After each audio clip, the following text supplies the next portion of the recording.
Let's solve a trigonometric equation using the quadratic formula.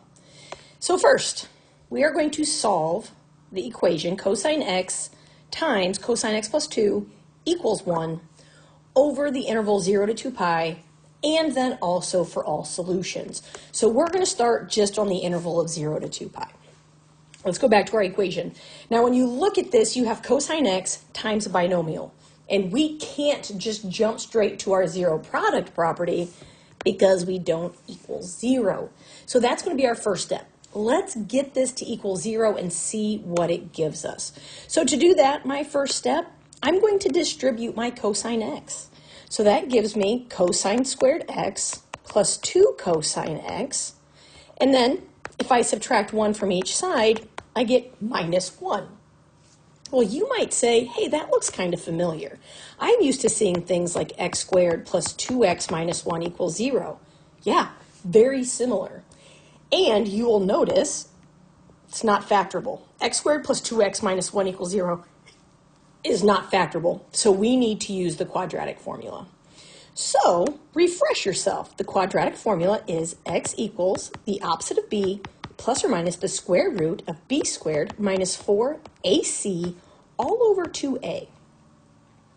We can use that same process here. Let's first identify a, b, and c. A is the coefficient of our quadratic term, so a is 1. B is the quadratic of our linear term, so b is positive 2. And c is the coefficient, our constant, which is negative 1.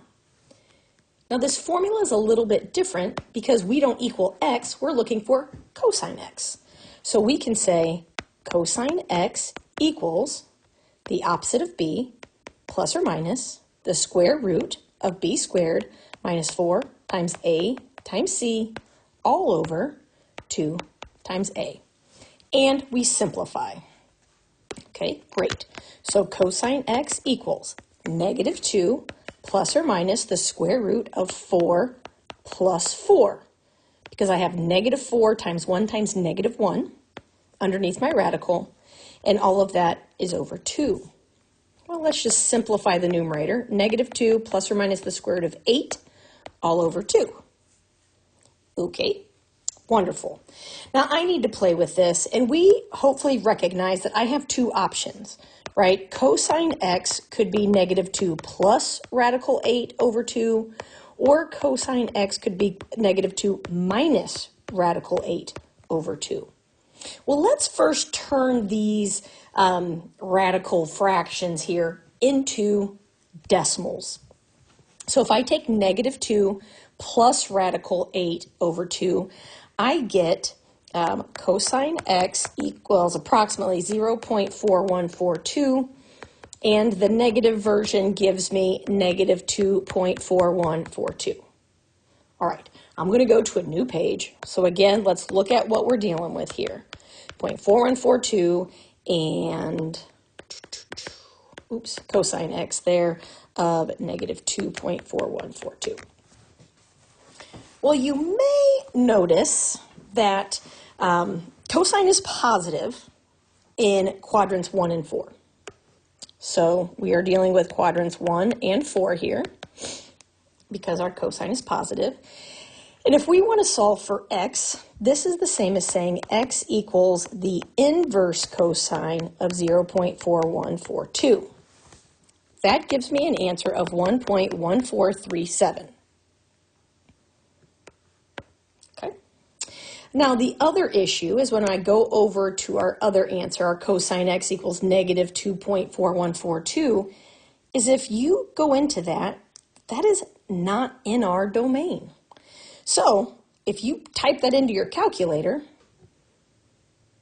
therefore, because it's not in our domain, we would just say, okay, this one has a domain error. So we can just say that is not even an issue. So here is our quadrant 1 answer. Well, I also need a quadrant 4 answer. So if you recall, quadrant 4 is down yonder, over here. So we are going to say, well, this is our reference angle. And so I'm going to take 2 pi and subtract our 1.1437.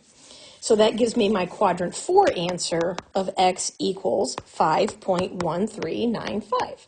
So now I have my quadrant 1 angle and I have my quadrant 4 angle. So that takes care of the 0 to 2 pi. So this originally is my 0 to 2 pi. Now how do I then find all solutions? Well, if we think back, let's go to our lovely coordinate plane here on the right. If I say, all right, I have this angle in quadrant 1. Okay, so let's just call this our quadrant 1 angle. If I want to get back to that, I need to go all the way back around, which is 2 pi. And then if I go around again, I'm going to add 2 pi again. And then if I go around again, so every time I go around 2 pi, I get the same angle. Now we would say 2 pi times n, where n is an integer, right? Because no matter how many times I go around, if n is 14, great. I'm still at that same angle. So for each of those angles, we find the quadrant 1, we find quadrant 4, and then we're going to add 2 pi n. And that gets us back for all solutions for that particular problem. So there is our solution set using the quadratic formula.